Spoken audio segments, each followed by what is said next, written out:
Yo! What's up mga boss? Kumusta kayo dyan? For today's video mga boss, bagong taon at bagong araw ng January. Ngayong araw to kakaiba.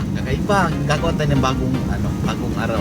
Ngayon kasi mga boss, kahapon pala, kwento ko lang.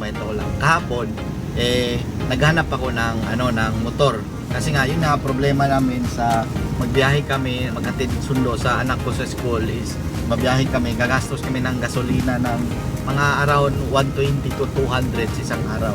So yun na nga, naisipan ko na kukuha ng isang motor, no? Kasi may motor naman kami, pero iniwan namin sa salon kasi gagamitin naman yun sa salon, pero sa bahay wala kami motor.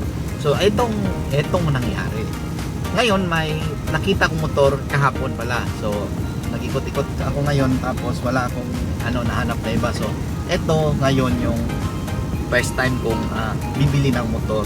Cash to kasi second hand. Repo kasi tong unit na to. At ang gagawin ko dito mga boss, challenge to. Ang gagawin ko dito, subukan kong ibenta.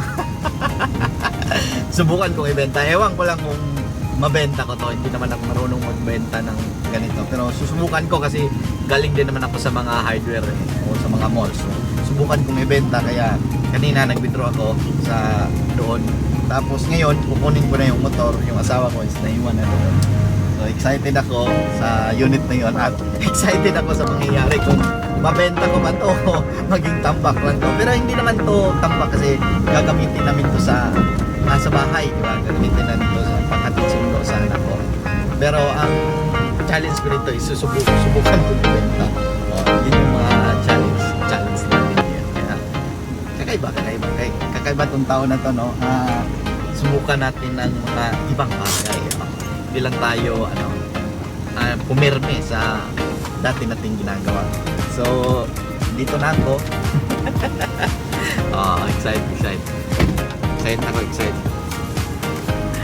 pasok ako sa loob, tuloy natin yung vlog natin. Ay, kwento ko lang saglit lang kasi mga boss, eto pala yung unit na yon is mura kumpara sa presyo niya talaga, kasi parang gamit na to nagamit na siya, pero yung kilometro nito, yung takbo nito, odometer nito is nasa 8,000 lang, so napakababa lang. Tapos yung presyo is manipis lang, parang kasyang-kasya lang. Tapos subukan mo i-buy and sell.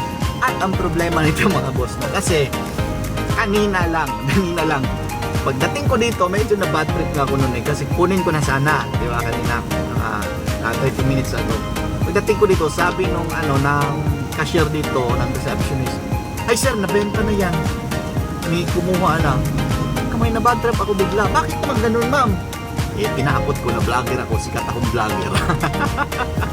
Hindi, kinausap ko na ang maganda rito kasi kilala ko yung manager.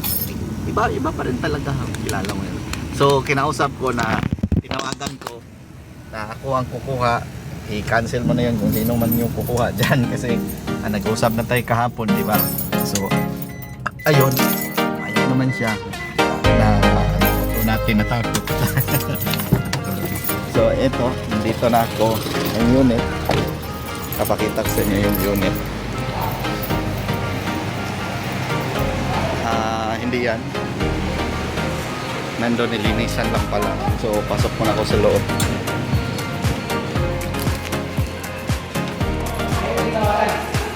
Ito yung unit natin guys. Yan, happiness, happiness, mabuti siya pero wala siyang talong. Yan na yun. Tantayin lang natin yung cashier nila dito. Inayos lang.